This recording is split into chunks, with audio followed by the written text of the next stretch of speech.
Well, hello and welcome to Enduring Journey to Bliss. My name is Deanne and I am getting ready to do my Amaryllis. I do them every winter or every late fall so that I have blooms around Christmas or into January. So we're going to start with my water. I use this filtered water, fill it up with fill an old distilled water gallon jug, and I pour it into a container. Now, depending on what I'm watering, sometimes I will just put my ingredients right into the gallon jug. But for today's demonstration, I'm taking a gallon of filtered water and adding it into this tub so you can see it easily. Sorry about that. And one of the first things that I'm going to add is a little bit of tea. Tea has some tannins in it, and tannins are good, especially for orchids, but I go ahead and I do it for other plants as well. Not very much. So this is green tea bags from my morning green teas that I have, and I'm just going to let that soak. Not for real long. It's just going to give a little bit of color to the water here.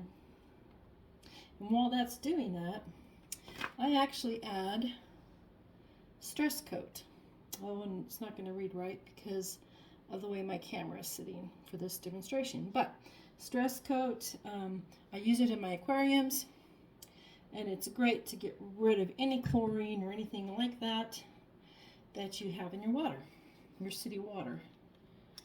And so I actually keep it in this little dropper, and I typically put about, for a gallon, about 5 drops of that. That will help get rid of any of the chlorine or any of that stuff that's in the city water here. And the other thing I'm using is CaliMag, and I have the same thing for that. I have a little dropper. Again, this is reading backwards for you. I apologize for that. But anyway, I keep it in a little dropper for ease. And for this 1 gallon, I'll just put that in there. That one little dropper there. Next ingredient I typically utilize is seaweed.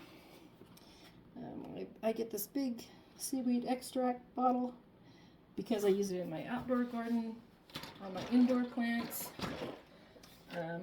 I use it all the time. I also have that in a little eyedropper. And again, typically I'll shake the bottle up and I'll get 1 dropper of it, put it in the water for a gallon, and that is plenty. So I don't know if you can really see the water over by the tea bag, but it's beginning to get some color in it.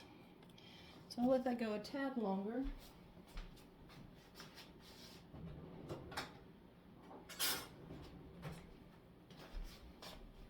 And I don't want a lot because this isn't actually for orchids. This is for some Amaryllis bulbs.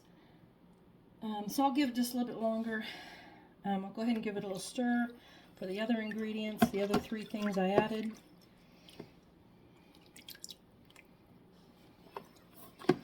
And as you see, the water gets a light color change. We'll leave the tea in just a little longer. And what I'm going to be planting today, this is called apple blossom. You can see the blooms. It's an Amaryllis bulb. The other one I'll be planting today is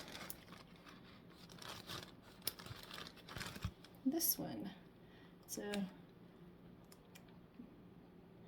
Picote, Picote. I'm not sure how to actually pronounce that. My apologies. But these are the 2 Amaryllis I'll be planting today. When I do this in the fall to have the blossoms for Christmas and or for January, kind of late winter, it's nice to have blooms in the house during that time frame. And that's really probably all I need on my tea. I'll set this over here in the sink beside us. And I'll go ahead and get my scissors. Should have had them right there beside me. I apologize. Go ahead and cut this one open. And we'll take a look at this Amaryllis bulb together. So this is the bulb. This is how it looks. As you can see, this one actually has some new babies already starting to form. There's one, and I believe this is one over here. Yeah. And the roots. And this is how it looks. Well, there's some more new growth right here. Anyway, I typically would take off a little bit of this outer, not much. The reason I take it off is because I do this in water. I don't plant them in soil. If you planted this in soil, you would plant up to what they call the shoulder of the Amaryllis bulb. So you'd only plant about that deep in soil. I plant it in water. That's not really planting, I guess, but I do it as water. And I take off the loose outer, it's not that much. I'll leave this alone on it. And I'll go ahead and I'll plant up the first one. Give me just one moment. Okay, so I have my two little vases that I'll be using, vases that I'll be using for these two Amaryllis. And basically, all I do is I'll fill the water about to the little section that it's at the smallest there at the neck. I'll do that for both of these. And if I need to pour out a little bit of the water that I pre-made with the seaweed, the Calimag, and the stress coat, then I can pour out a little bit. And what I did is I cut off the names and the picture off of the little bag that I purchased them in. That's just a reminder for me for the time being. I don't know how long I'll leave those on.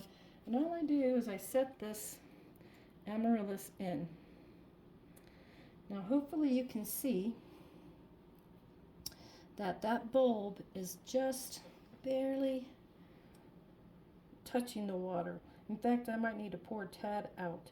Really, all you want is the roots in the water. So I'm going to pour just a tad of that out. And yes, so now hopefully you can see that there are a few roots that are actually touching the water already. And as the new roots grow, they'll go down into the water, and I will have a beautiful Amaryllis blossom. There'll be a nice stem with leaves that'll grow, and then you'll get that gorgeous flower. And for this one, it will look like that. I'm going to do the exact same thing on my second one. Again, I want to take off any of this that's loose, because all that'll do is kind of loosen up and peel away and get into the water anyway, since I do it in water. If it was in the ground, you could just leave it if you wanted to. But if it's loose, I take it off.